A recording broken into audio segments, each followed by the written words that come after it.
Come on Ladies and in, come on gentlemen, in. Please welcome back your host, Alan Nance. Woo! Woo! Okay. All right. Everybody ready? Everybody ready?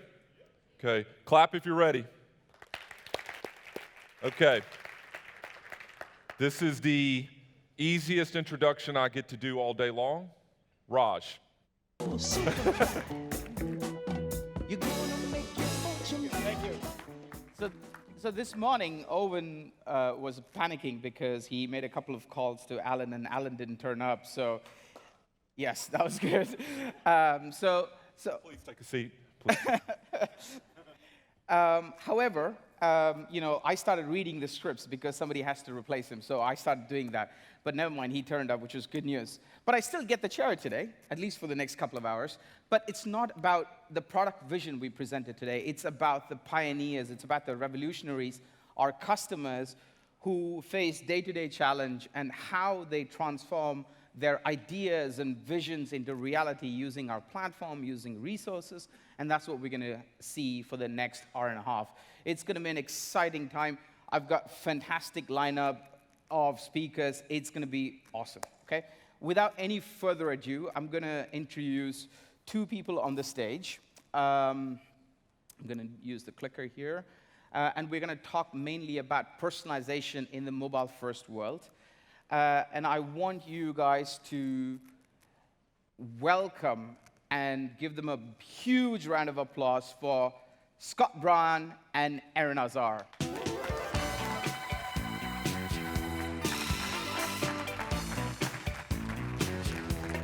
Welcome. Welcome. Aaron, thank you for coming. Okay, I've got questions for you. All right, so let's do this. So we're going to go through a set list of questions. Actually, Okay. sorry. Scott, is personalization for real? Wow, the deep question, to start off with the deep question, right? Actually, before I even do that, I think I need to give the 97% of the people in here that have never heard of Drizzly the one sentence on what Drizzly is, if you don't mind. Yeah. So we're a US-based company. We operate only in the US. We're an app, and we facilitate the sale and delivery of alcohol. So retailers sign up on our platform, consumers come, they purchase alcohol, beer, wine, and liquor, and the retailer delivers that in under 60 minutes. So, okay, that's my one sentence Awesome. to get that out of the way. Is it real? It's real. I think actually, I'm going to reframe your question. I'm going to say, is personalization ever really achievable? Is really the thing I'm going to ask. And the reason I ask that is that I think it's always a journey. I think we're okay at personalization. I think 12 months ago we were terrible at personalization. Right. Today we're okay at personalization, but it is just a journey. Yeah. So it's real, and of course you can keep getting better, and you keep getting better over time and over time. But for us, we're only like part way scratching the surface into this journey, and we're years away. We will get better. Personalization's real. The question is how good you can get at it, I think. Awesome. So is personalization different in your world than retail or e-commerce? Yeah, the truth is I think it's mildly. I know we're mobile first. Right. We're an app, and the vast majority of the transactions are on our app or Right. on mobile. So we're very much mobile first. At the same time, I never approach things that we're mobile first. I much more look at it that we're consumer first, right? And then we have people that interact in different channels. But first and foremost, it's consumer and understanding the journey. So we will have people that come on our platform or that come on our website actually, Right. and give us their email and never transact. And for those people, the channel of choice is email. Right. We have other people that download the app and sometimes don't transact. And for those people, the channel of choice is of course push. We don't even have their email. Yeah. So for us, we're a little more channel agnostic, and we're much more interested in what that consumer journey really is. Brilliant. So I know you've prepared a keynote for us. I can't wait to hear it. So take it away. Okay. Very good. And here you go, sir. Thank you. Okay, there I am. Let's see. CRM at Drizzly. I wanted to walk everybody through how we think about CRM and personalization specifically, where we are today, where we're going to go a little bit as well. So first, just to step back. We compete in a pretty big industry. Alcohol, beer, wine, and liquor in the United States, $130 billion industry. However, e-commerce is just scratching the surface, just over 1%. Good news is it's growing 40%. Not us, but the e-commerce industry for alcohol is growing 40%. The overall industry is growing about 3-4%. and e-commerce is growing 40. So it's catching up, but we certainly have a long way to go. We're just scratching the surface today. Now, what is Drizzly? I mentioned a second ago, Drizzly's really a marketplace, right? We're not a retailer. We sit outside of the 3 tiers, for people that might know about the 3 tiers in the United States, but we're a marketplace. So we sign up retailers. Retailers come and give us their inventory to work on our platform, and then we aggregate demand. We get consumers from all over the country to come to us and buy from specific retailers on our platform. Founded several years ago, we're in 31 states, over 100 markets. We have 800 retailers signed up. Probably at this point, it's probably closer to 900 retailers, to be honest, since the time I even wrote this. So we have a lot of retailers, and we get a lot of demand. And this is what the consumer experience looks like, right? So on the home page, on the left, you'll see the home page. And this looks like, this is, I guess, the opening page on the app as well. And you come and you shop for beer, wine, and liquor, whatever you might want. But then the experience changes dramatically because we're not a retailer. We're just a marketplace. So when you go to the product page, you can see here there's actually multiple retailers that anybody can choose to shop from. And we like to think it's a really transparent shopping experience for consumers. They can choose based on price. Sometimes that varies really widely for the same exact product. They can choose by price. They can choose by delivery time. They can choose by store rating. They might have an affinity for a particular retailer, and they can choose that as well. So we like to believe that we sign up the retailers, we aggregate the inventory, and then we provide the most transparent shopping experience that the consumer can have. And how are we doing? Well, we're doing all right. I like to think 90% growth, CAGR over the last 3 years is just not so bad. And this is mostly on mobile, as Raj mentioned, mobile first. So close to 70% of our orders are on the app itself, another 10% on mobile web. So close to 80% of what we do is on a mobile device. All right, so that's a little bit about the marketplace and a little bit about Drizzly. And then I'm going to go into CRM and how we view the world, how we think about CRM at Drizzly. So I think of 3 goals for my CRM team. The first is convert new users. Some people come, give us enough information to engage, but they don't actually transact. So there's a very clear goal to get those people to transact eventually. The second, and actually even bigger goal for that team, is about driving repeat and building the relationship, right? People come, they make that first purchase. How do we build that into a long-term, profitable relationship for us and a good relationship for the consumer as well? And the third thing I'll put in here that not everybody would list under a CRM goal is building the brand. I feel really strongly about this, right? We all in this room, we Drizzly, we send out a lot of emails. We send out a lot of push notifications. And it's oftentimes, it can be very one way, right? Buy here, buy here, buy here. And actually, I look at this sum total of communications as a way to build the brand, as a way to build connection. We're missing something, I think, if we don't use all of those communications. If it's always just asking for that purchase, we're missing something if we don't use their communications to try to strengthen the relationship that that person has, to try to build the affinity that a consumer has with our brand. All right, so I have to say, there was a world before Amarsis and a world with Amarsis. The world before Amarsis, we've been working with Amarsis for just over a year now, actually. And the world before Amarsis was that everybody looked the same. I don't know if anybody's ever been in that position here, but everybody looked the same. Man, woman, heavy drinker, light drinker, like drinks beer, drinks wine, everybody got the same email every single Friday. All right, so now there's a world with Amarsis. And with Amarsis, we really do our best. We're not perfect. We do our best to try to treat each person, to understand that person as best we can, and to treat each person as that individual that we know that they are. All right, I'm going to talk about RPC. This is a metric we use internally. So we call it revenue per communication. We could call it revenue per email or revenue per push, but if I broaden that, it's revenue per communication. It's a way we think about efficiency and effectiveness of our own communications. So we do have ad hoc emails. We still have the weekly email that goes out on Friday. Friday night's our biggest night. We still have the weekly email that goes out. It is personalized to a certain degree, but we send that out and we say that is a revenue per communication of approximately 1. Let's just call it 1. We have segmented emails that go out to larger groups that are based on the types of purchases somebody made or the frequency with which somebody purchased, and those are 3x more effective than the ad hoc emails. We have trigger emails that go out. And the trigger emails might go out based on what somebody did specifically on the site, whether they purchased or on the app, of course, and those are 6 times more effective.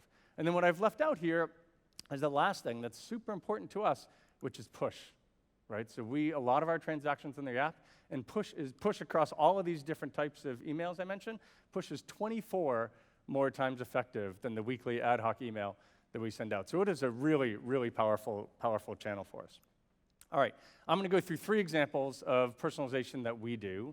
And the first we call price drop. We don't set pricing, right? We're a marketplace, so the retailers on our platforms are the ones that actually set pricing. However, we of course monitor pricing on the platform, so we know when any particular retailer drops a price. And we customize this, we personalize this in two important ways. The first is by location, right? A retailer in Los Angeles that drops the price is not very useful to somebody in Miami, right? So we have to overlay location with the retailer and the geography that anybody would get that product delivered to. And the second thing is we want to make this communication uber relevant, and the way we do that is that we only send this to people that have bought that exact product before, right? So if I bought a particular vodka in Miami, the retailer in Miami discounts that more than a couple dollars, we then will trigger that for that very appropriate consumer. Not all consumers, but only that consumer in Miami that's raised their hand and said they like that product. Okay, second way we drive repeat is through a new store communication. Again, this is not something we've done. Like we're not generating new news by adding a new store for the consumer. This is something that the platform's doing. So on the platform, we're signing up new retailers all the time. I mentioned 800, we probably have 900 by now. Every day we have another 1, 2, 5 retailers that are coming on the platform. And when we have a new retailer on the platform, even if we already deliver to your area, we let you know, right? And this is important for a couple reasons. I mean, one, we know that consumers like new news, right? So this just brings them back to the app. And when there's more stores to choose from, all of the metrics on Drizzly look better. With multiple stores, conversion rate goes up dramatically with multiple stores. And the other thing is that people might have an affinity for a particular store in their area. So they might have transacted on Drizzly, but thought it was too bad that the liquor store that they like in their local area is not actually on the platform. Well, now we can tell them which local store is on their platform, and it brings them back as well.